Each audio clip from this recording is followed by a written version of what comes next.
If you work in quality control at a candy factory, you know strict safety regulations come with the job. It's why you partner with Grainger. Grainger helps you find the high-quality and compliant products your business needs to inspect, detect, and help correct issues.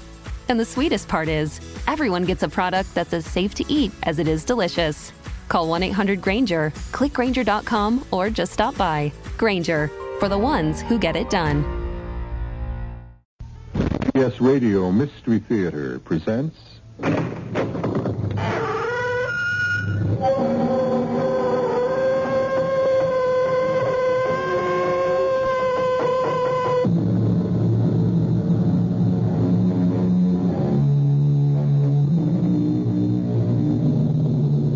Come in. Welcome. I'm E.G. Marshall. Settle down and let me ask you a profound and difficult question. What is faith? I'm frank to tell you, I don't know. The word faith is in the dictionary, but do we know that the man who compiled the dictionary knew any more about faith than we do? Well, I should like to give you my favorite description of faith, which comes from the Bible. From the book of Hebrews, where it is written, faith is the substance of things hoped for, the evidence of things not seen. And that is what our story is all about. Mr. Mather, I did what you said. I did just as you said. I followed to the letter what you said to do. I've forgotten what I said. You said, wait till the sun is straight overhead, then go to the big rock, the one that's worn off at the top. You said to take off all your clothes and lie on your belly and press your face hard into the rock and lick the rock with your tongue, you said. Lick the rock 29 times with your tongue. Then put your clothes back on and go home, and you'll be all right. Did I really say all that? Did I really? I must be losing my mind.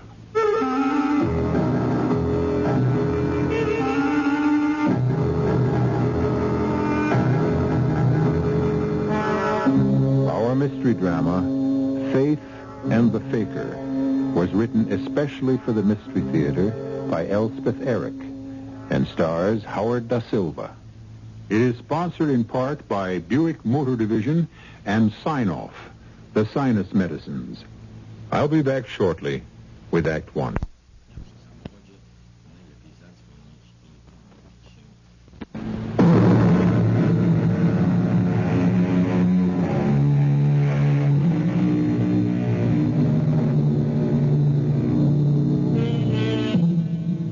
Faith is the substance of things hoped for, and the evidence of things not seen. Such is the theme of our story, and the leading player is a man who never had faith in anything but himself, and not in the better part of himself either, as we shall soon discover. I'll get the door open in a second, Mr. Mather. Oh, you must be drenched. It's all right. Oh, go on in, Mr. Mather. After you. Liza, I can't stand the pain. There, my dear one. Somebody help. The pain. I'm dying. Look here, Judd. I've brought Mr. Mather. What'd you say? Oh, the pain. Mr. Mather is here. You'll be all right, Judd. You said Mather? Indeed, I did. He came out in this terrible storm just to make you well again. He wouldn't come before. Well, never mind about that. He's here now.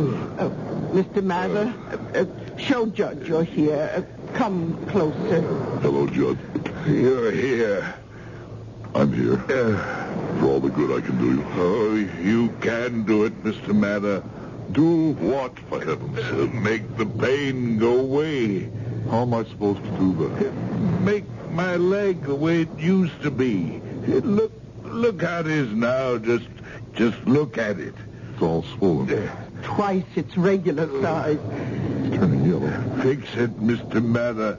Judd, I can't. I don't know how. You need a doctor. There's no doctor on the island. You know that, Mr. Mather. Then go to the mainland. There's a doctor there. With his leg the way it is, he'd never reach the mainland. I don't want no doctor. Not any doctor. I don't have faith in them. I have faith in you. In you, Mr. Mather. Oh, how did this happen? I mean, to your leg. Well, he was chopping wood. His foot slipped and the axe caught him right at the ankle. It didn't seem like such a deep cut. He's had worse. So we bound it up and he went about his business for a couple of days and then the swelling started. And then the fever set in. Oh, feel his forehead. He's burning up. Where's the axe?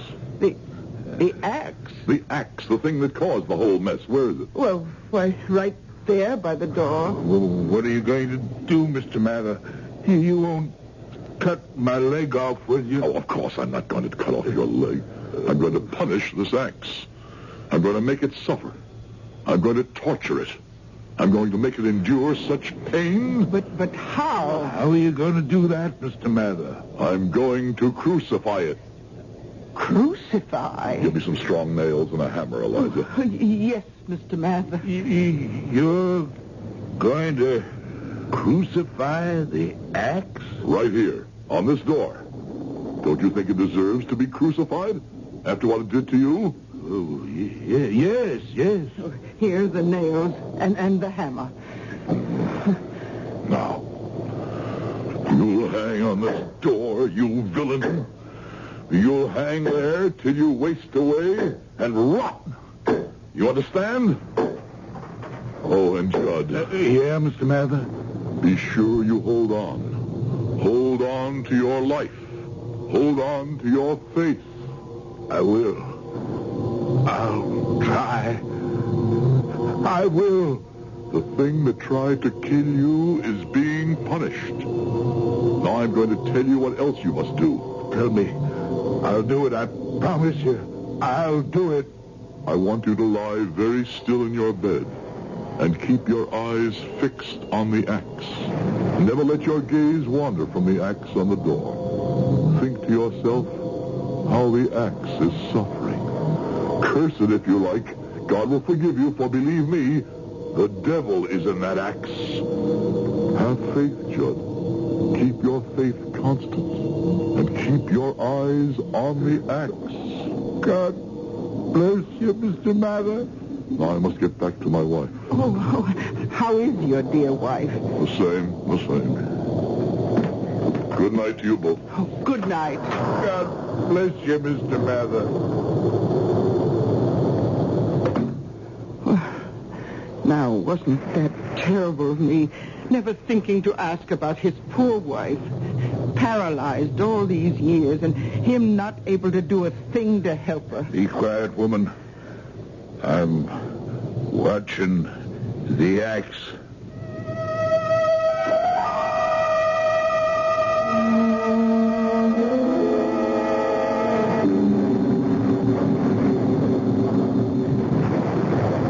Faker.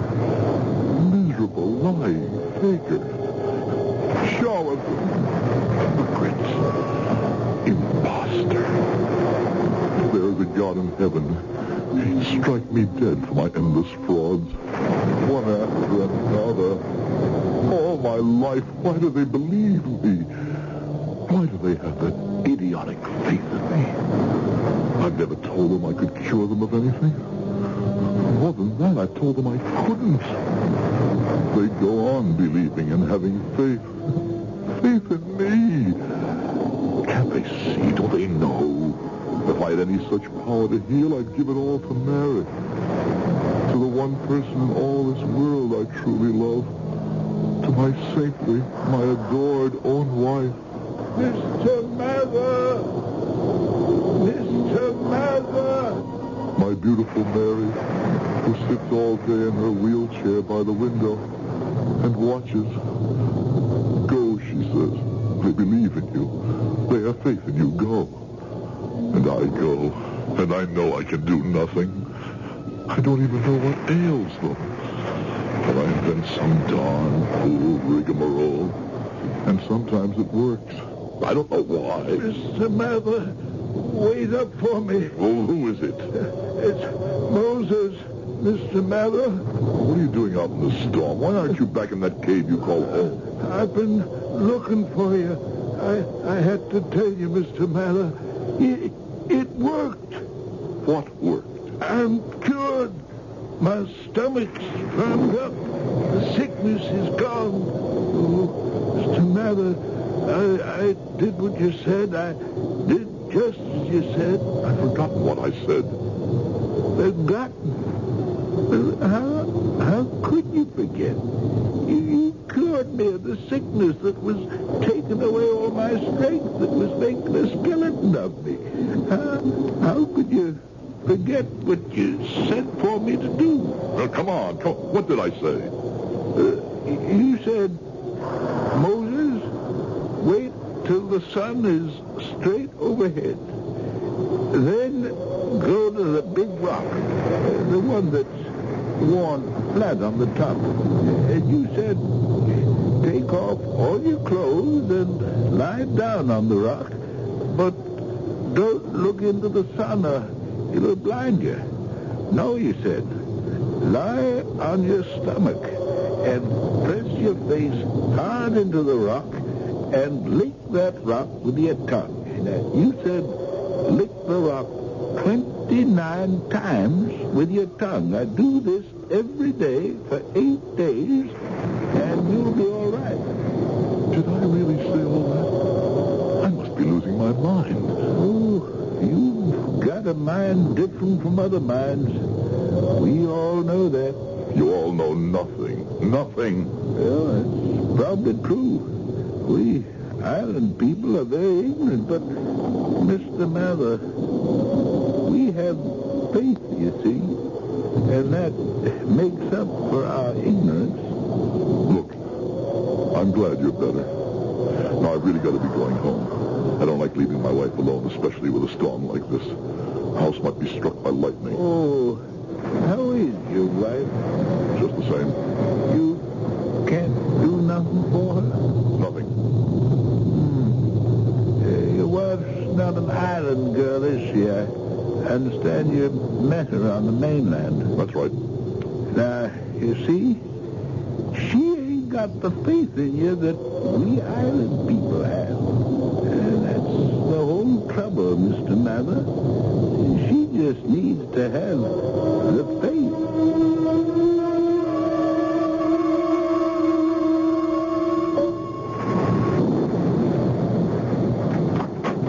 Mary?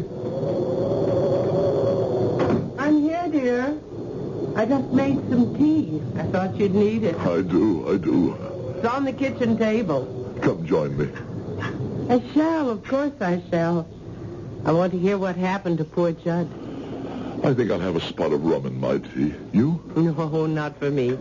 Now tell me. Oh, Mary. Why do you make me go on these fool errands? I don't think they're foolish. Oh, there's Judd lying in bed with his legs swollen the size of a tree trunk and the color of a lemon. I asked him how he'd done it, and he said he'd cut his ankle with an axe. It wasn't much of a cut, so they just bound it up with something. And a few days later, it started to swell. Well, there he is. Can't move out of bed in terrible pain with a raging fever. So what did you do for him? What could I do? I don't know anything about such things. If I tried to do anything, I could kill him. Oh, but you did something, didn't you? Oh, yes, I did something. I crucified the axe. Crucified the axe? Well, they were both looking at me, and I felt so helpless. I did the first thing that came into my mind. I asked Eliza for hammer and nails, and I nailed the axe to the door. Oh.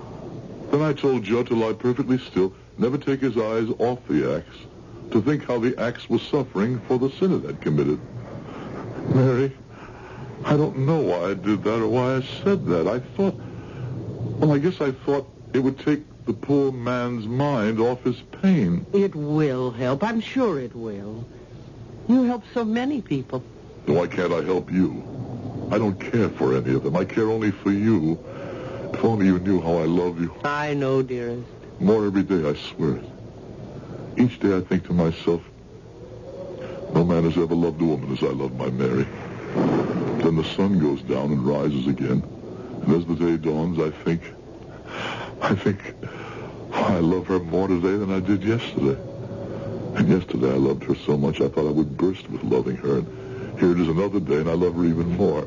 How can such things be? I don't know. I'm just content that they are. Mary, I must tell you something. What, my darling? It was not always that way with me. What way? I didn't always love you. No. When we met, I told you almost right away that I loved you. But that wasn't true. No. When I asked you to marry me and I said I loved you beyond anything on earth, that wasn't true. No? The whole first year we were married, I didn't love you. But then we decided to come here to live on this island. It would be cheaper to live here, we said. But I think it was something else that made us come here. I think it was something in me that made me want to leave the mainland and all that sort of life that I'd lived there, and to be on this tiny spot, surrounded with water, set to the music of seagulls. I wanted to live here alone with you.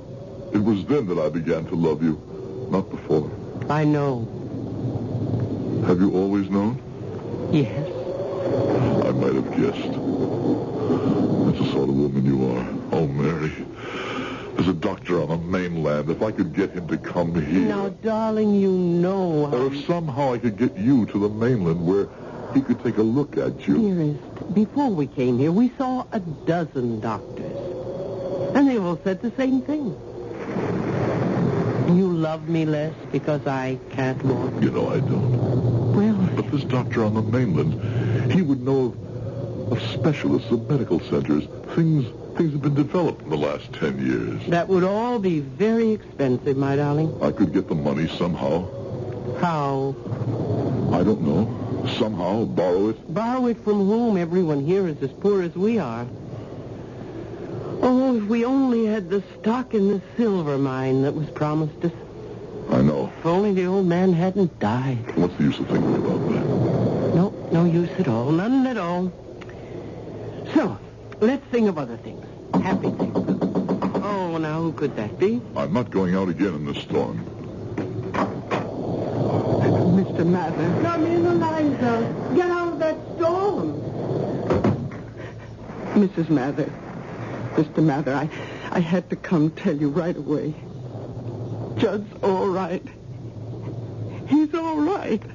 The leg opened up suddenly, just like that. He was lying on the bed, very still, like you told him to do, staring at the axe you nailed to the door, and suddenly I looked at his poor swollen leg, and the flesh parted just below the knee, and all this yellow poison began pouring out. And Mr. Mather, you know what else?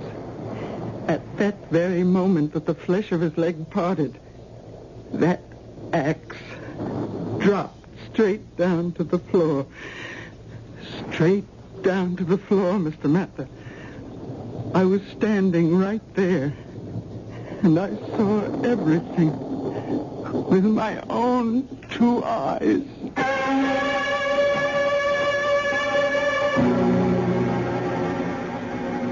To what do you wish to ascribe this amazing happening? Was it coincidence? Plain luck? Was it some wisp of magic floating in the air? Was it the substance of things hoped for? The essence of things not seen? That is to say, was it faith? We'll come back to you shortly with Act 2.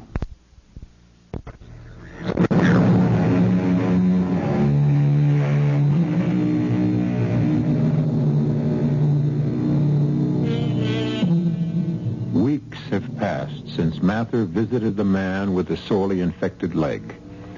And Mather's life with his beloved Mary has resumed its normal course. A narrow life, lived meagerly, yet happily, because of the great love between them. Then one day... Mary? Mary? Yes, dear.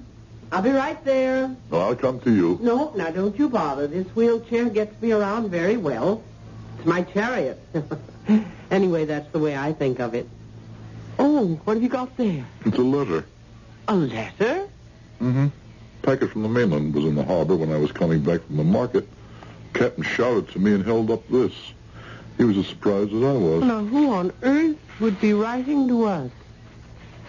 Oh, you don't suppose it could possibly be about the silver mine stocks? Oh, no. Oh, no, it's too much. Is it about the silver mine? Oh, no. You remember a few weeks back I told you about old Moses who lives in a cave near the sea? Oh. How he was troubled with a bad case of diarrhea, and the poor old man was near to exhaustion. He begged me for help. Well, what could I say? I said the first thing that came into my head. I said, go lie on the flat rock at midday. Lie on your belly for an hour. Then, because it didn't sound like much of a recommendation, I said, lick the rock 29 times. I don't know what made me say that. I suppose I liked the sound of it. And did he do it? Faithfully, every day. And it worked. It actually worked. Oh, darling. I don't understand why it worked. It was such an idiotic thing to tell him to do. But it did work. You made it work. Wait. A week ago, I was passing by that rock, and I climbed up and took some scrapings of it with my knife, and I mailed them to a laboratory and asked them to analyze it. This letter is their answer. Mary, that rock, that silly flat rock lying out there in the sun, it contains a large percentage of kaolin. Of kaolin, Mary. Do you realize what that means? Well, I don't even know what kaolin is. It's a kind of clay, a very fine clay, almost invisible to the naked eye, and it has the property of absorbing things. Oh, it's famous, Mary. People use it in porcelain and for other things, but most importantly, they use it to correct the condition that was destroying poor Moses. Don't tell him. Don't tell Moses. Why not? Well, he wouldn't understand. And he'd rather think it was you. But I don't want him to think it was me. I'll get that. Nicholas, how are you? It's my wife, Mr. Mather. She's very bad. Come in, Nicholas. What's the matter with Nellie? It's the migraine, Mary. And Nellie's half out of her mind with it. Mr. Mather, please do something for her. Nicholas, I know nothing about migraine headaches. What about the pills the doctor from the mainland gave her? Well, they do no good at all. Darling, you must go. But I can't do anything. You'll think of something. Please, Mr. Mather. All right, let's go.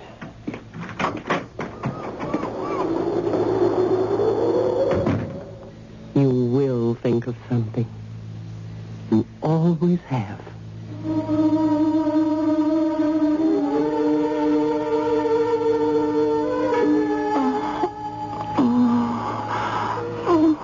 Now, Nellie, I know how much it hurts.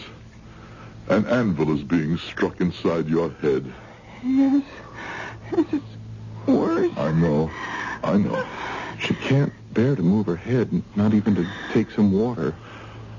I'm not going to ask you to move your head, Nellie. I'm not going to ask you to move anything. I'm simply going to take your hands in mine. Here. First the right hand, then the left hand. There, that's all. That's all? Hush. This is between Nellie and me, Nicholas. Now, Nellie, try to look at me if you can. Look deep into my eyes. Yes. Look into my eyes, but don't think of me. Think only of your hands. Feel how cold they are. Oh, cold. Like ice. Now think of the ice melting. Think of sun shining on ice. Shining on your hands. Hot sunlight. Hot. Your hands are getting warmer. Warmer. And warmer. And warmer. Why, your hands are beginning to feel hot, burning. I can hardly hold them. Don't let go, because... Oh, don't let go. Why, Nellie? Because my head is beginning to clear. Good. Is it true? Is it true, Nellie? The pain is leaving me. Hold on to my hands till the pain is gone. Don't worry. I'll sit right here and hold your hands till the pain is quite gone.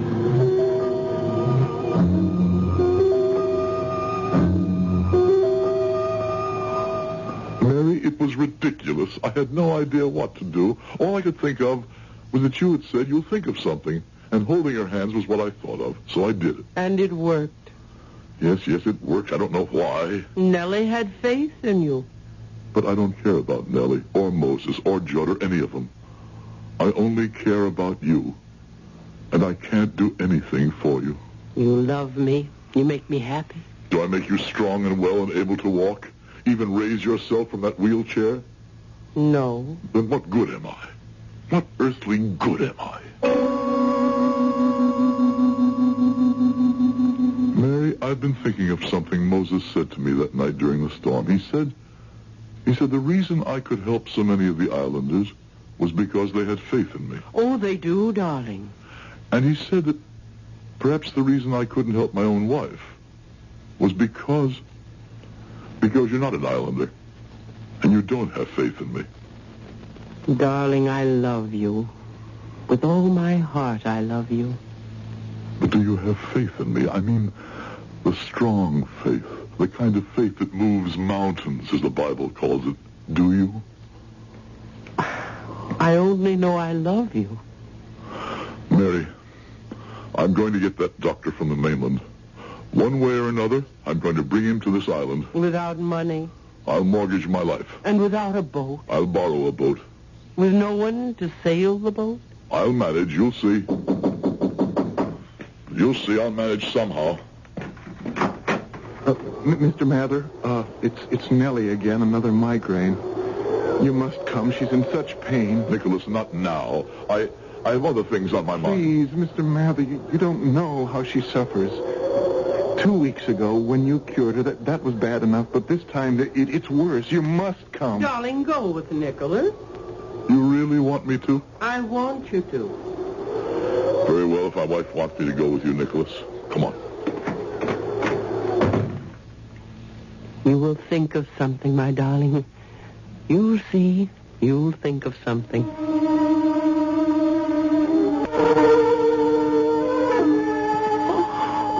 I know. It hurts, doesn't it, Nellie? I know it hurts. Your head is bursting with pain. Your stomach is churning. What's the matter? Why do you just stand there? The light through the shutters pierces your eyeballs, doesn't it, Nellie? Aren't you going to take her hands, Mr. Mather, or tell her to look into your eyes? No. Why not? Are you going to do something else? No. But you can't let her suffer like that. Aren't you going to do anything at all? No. But you are. Me? What can I do? What I did. But I have no power, Mr. Mather, not like you. I'm going to give you my power. Come here. Pull that chair up to your wife's bedside. Sit down. Now, take your wife's hands in yours. That's right. Nellie, look at your husband. Look at him. Nicholas. Dearest. Nellie, your hands are in your husband's hands. Now I'm going to put my hands on top of his hands. Whatever power is in me will pass from my hands into his. Do you understand? Yes. Do you understand, Nicholas? Yes? All right, then. Now look deep into your husband's eyes, Nellie. Never let your gaze wander. And you, Nicholas, keep your eyes fixed on the eyes of your wife. That's it. Very good. Neither of you knew the moment when I removed my hands. That means that my power went into the hands of Nicholas. And now the power in the hands of Nicholas is passing into your hands, Nellie. Yes. I feel... What do you feel?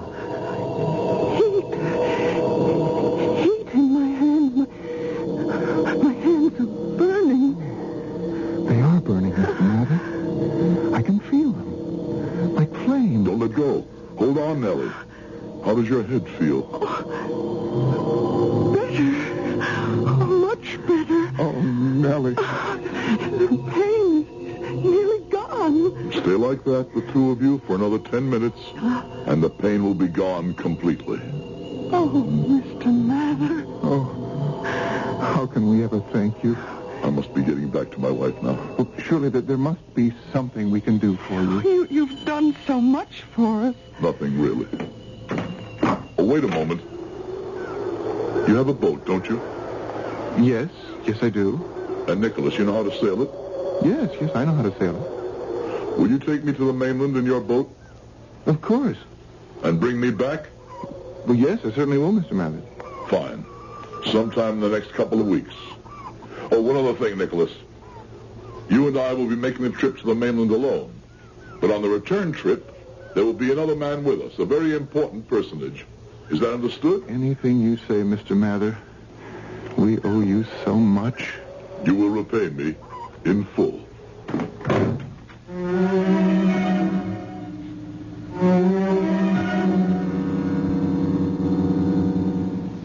I am quite sure that there is at least one person who has faith in you.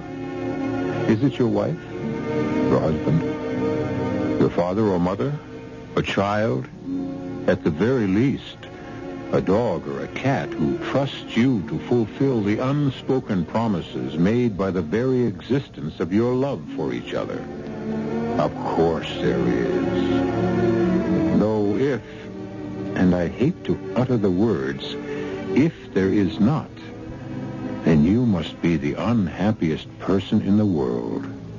I'll be back shortly with Act 3. I want that sinus medicine. Headache tablets? No, sinus medicine. Sinus tablets.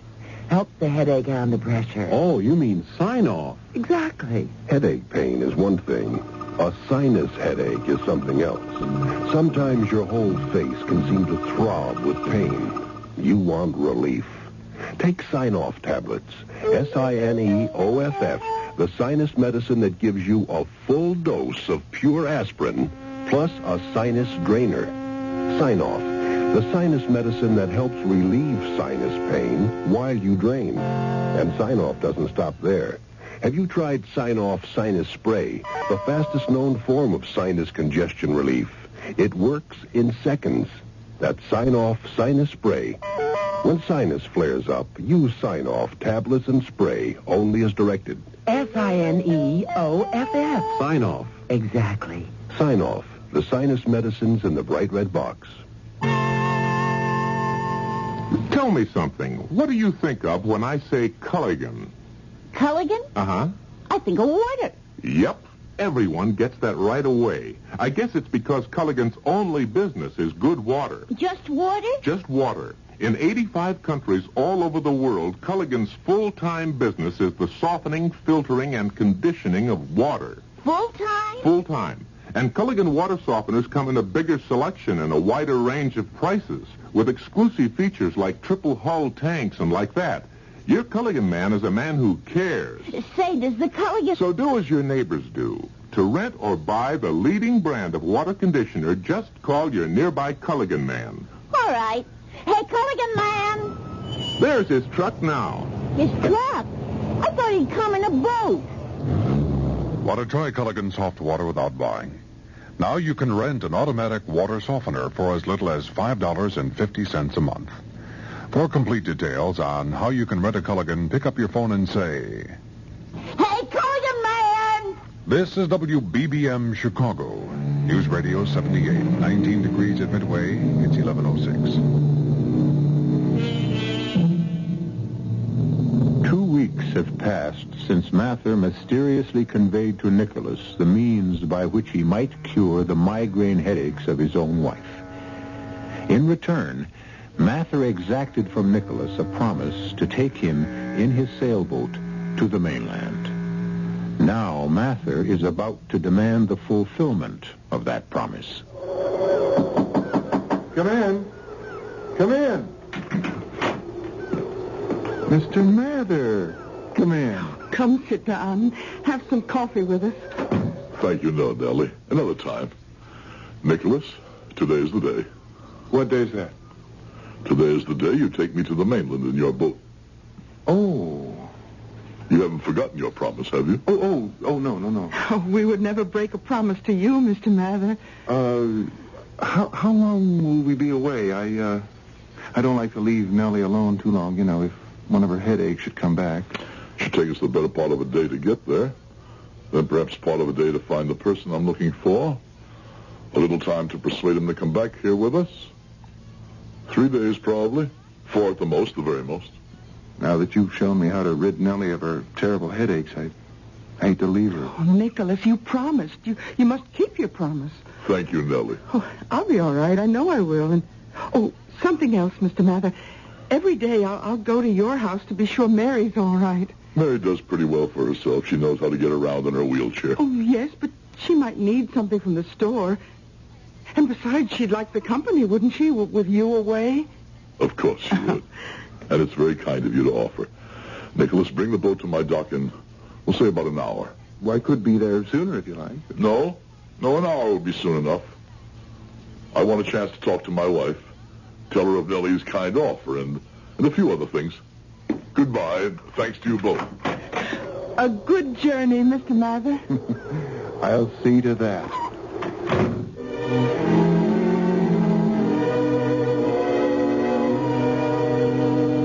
Mary? I'm right here, dear. I just talked to Nicholas. He's going to sail me to the mainland, and I'm going to see that doctor.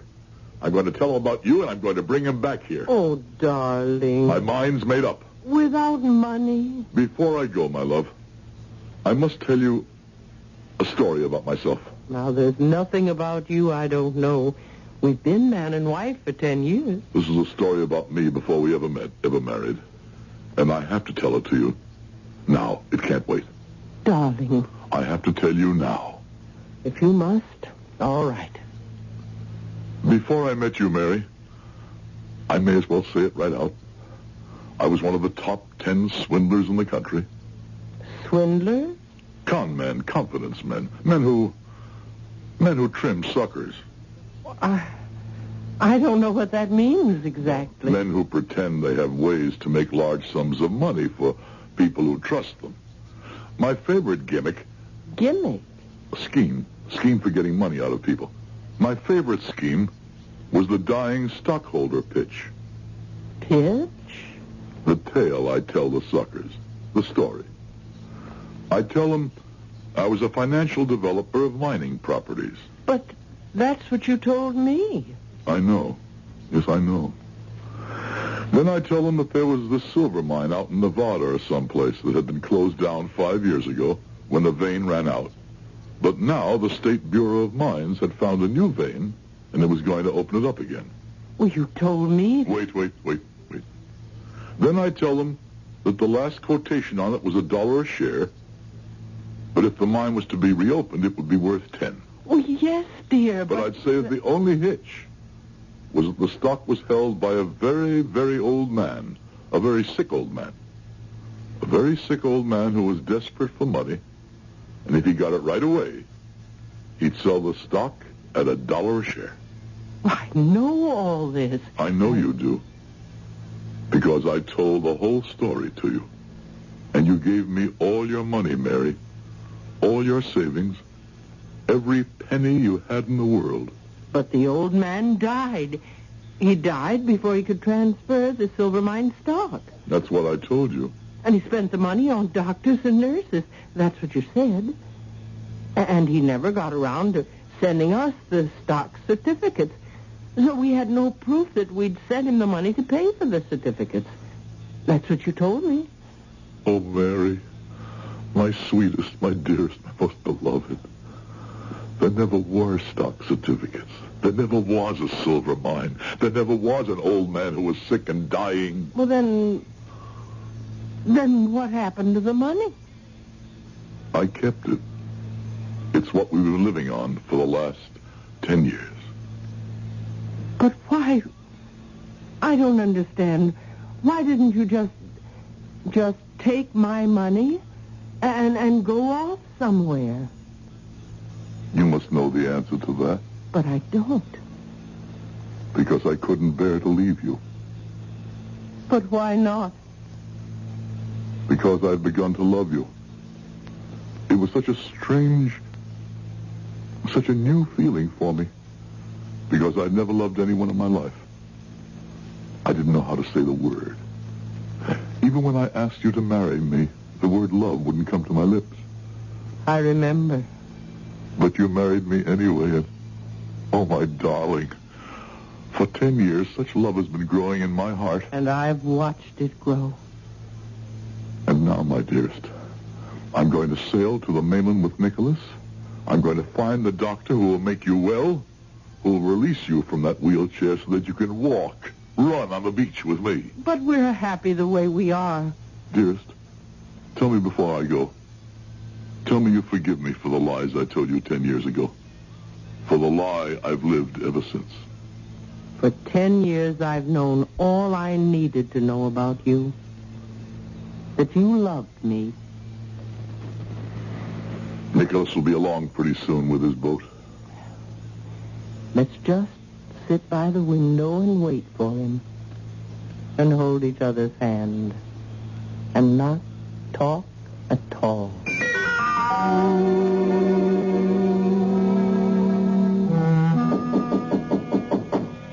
Mary, it's me. I'm coming in. Oh, come on in, Nellie. Oh, Mary, I'm so sorry I'm so late. That's all right, Nellie. Yes, but I promised I'd be here first thing in the morning. Well, you have been every day. Oh, till today. Oh, I'm so sorry. Now, Nellie, don't make such a fuss. Here, there's coffee on the table. Help yourself. Oh, that I will. And then I'm going to tell you the most fantastic story you ever heard in all your born days. Well, I've heard a lot of fantastic stories in my time. Oh, well, not like this when you haven't. Oh, you want coffee? No, thanks. I've had plenty. Well, then, wait till you hear what I'm going to tell you. I'm waiting. But as you very well know, your husband and mine have been gone for 3 days. Today will be the 4th day. And, well, you know, Nicholas was very nervous about going because he didn't want to leave me. But to tell you the truth, I was nervous about his going, too, for fear I might have another one of my headaches. Ever since your husband showed my husband how to make them go away, well, you know all about that. Yes. Yeah, well, everything's been all right. And after all, they were only going to be gone 3 or 4 days. What could happen? Such a short time, and the trip was so important. Your husband said something about bringing somebody back to the island with them, some very important personage. A doctor. A doctor? Really? A doctor who might be able to help me. Yes, it's so strange that your husband can help everybody, but he can't help you. Oh, he helps me. Just by living with me and loving me. Oh, but not to walk. No. But go on with what you were going to tell me. Oh, well, Mary, this morning I woke up and... What do you think? I don't know, Nellie. Tell me. Another migraine headache. That's what I woke up with. Oh, no, Nellie, no. I was in despair that the pain... But then, you know what I did? I lay quietly in my bed, and I thought of Nicholas, and I thought of your husband, too, I admit it, and I thought of how they held my hands and looked into my eyes, and how my hands grew warmer and warmer as they held them, and how the pain in my head grew less and less. And Mary, do you know what started to happen? Tell me. My hands grew warmer and warmer till they were hot. I did it myself, Mary, all by myself.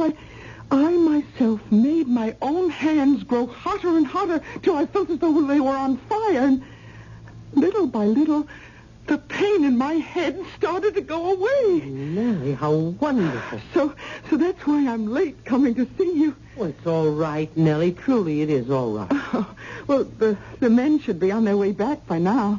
Yes, why don't you go to the window and look out? I'll make some fresh coffee. Oh, they're coming. They're coming. I can see the sails. There's a good wind blowing. Good. We'll have coffee ready for them. Oh, they'll be coming up alongside the dock. Now, you'd best let Nicholas know you're here, Nellie. I will.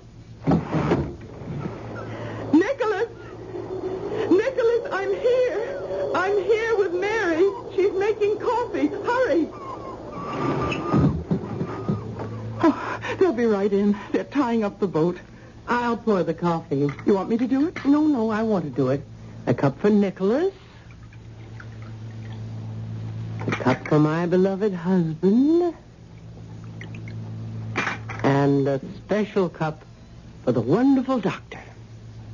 Oh, shall I pour another cup for you? Why not? This is a very special occasion. And one for me, too. That must be Nicholas. Oh, Nicholas. Oh, my dear, I have such things to tell you. Where's my husband? He's coming. And the doctor? Darling. Oh, darling, there you are. Look at what we have for all of you. Fresh, hot coffee, 5 cups. It's a special occasion, Nellie says. What's the occasion? Why, the doctor. Yes, Where is the doctor? There is no doctor. You couldn't find him?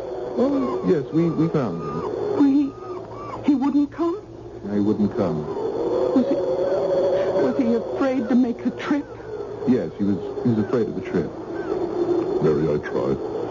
I tried my best. Close the door, darling, will you? It's getting very cold in here.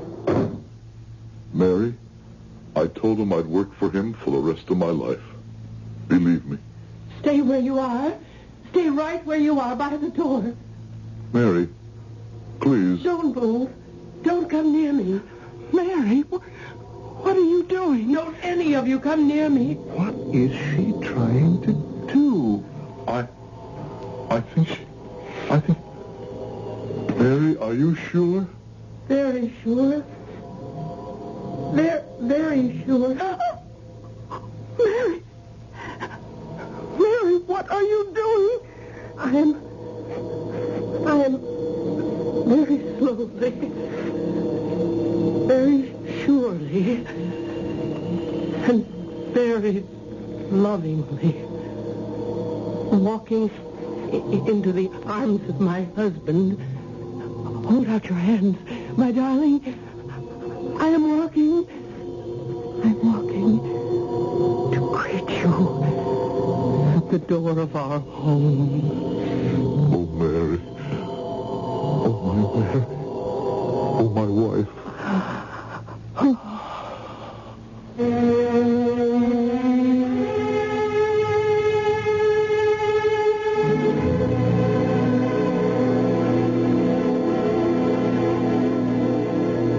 What is the moral of our story, if it has a moral? Why, that the handmaiden of faith is truth. That without perfect truth, there can never be perfect faith. But when both truth and faith are perfect, why then miracles happen. As one has just happened in our story called Faith and the Faker. I'll be back shortly. You're on the open road, rolling free and feeling great about your new Buick Century. Because in published EPA mileage test results, a V6 Buick Century got the best highway mileage of any U.S. midsize car. 24 miles per gallon and 16 in the city. Your Century's comfortable, it's nimble, it's economical, and above all, it's a Buick. Living free.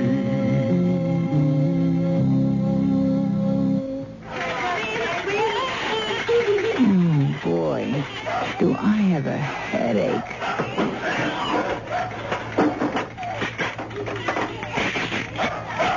Why do they have to make these caps so hard to open? For a very good reason.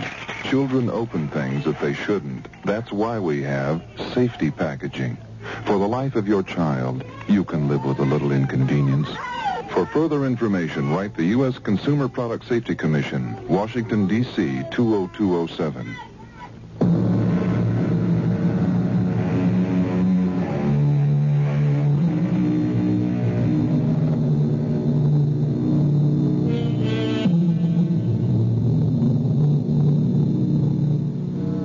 I cannot resist going back to my first definition of faith.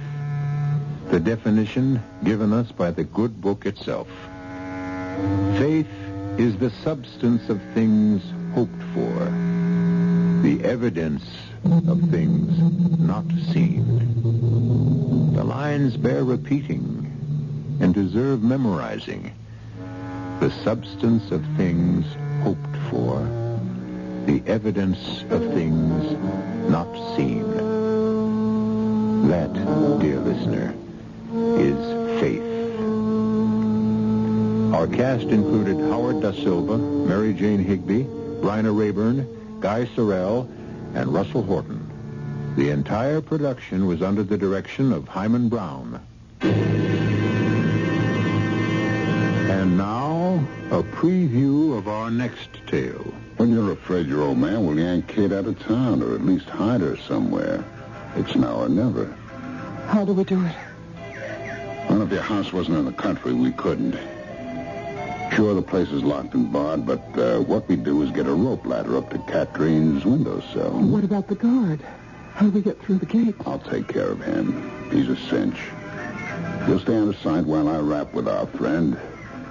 I'll be a drunk looking for a shot of booze to cure a hangover. Oh, Jody. Listen, it'll be a great act. I'll be falling down drunk, see? I get close to the guy, he's off guard. Whammo, I knock him out. You go up the ladder and persuade Kate to come down it. Can I persuade her? Well, sure you can. You hold all the cards, sweetheart.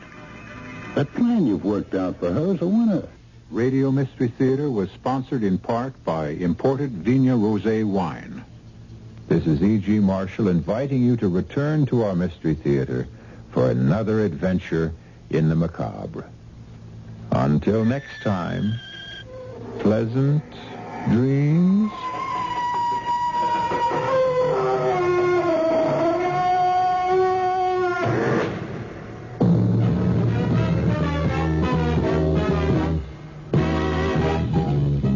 That's the end of our mystery show. Hope nobody swoons. So long, folks, it's time to go. Thanks for staying tuned. We'll be back by and by with more of radio's best. A tale to terrify.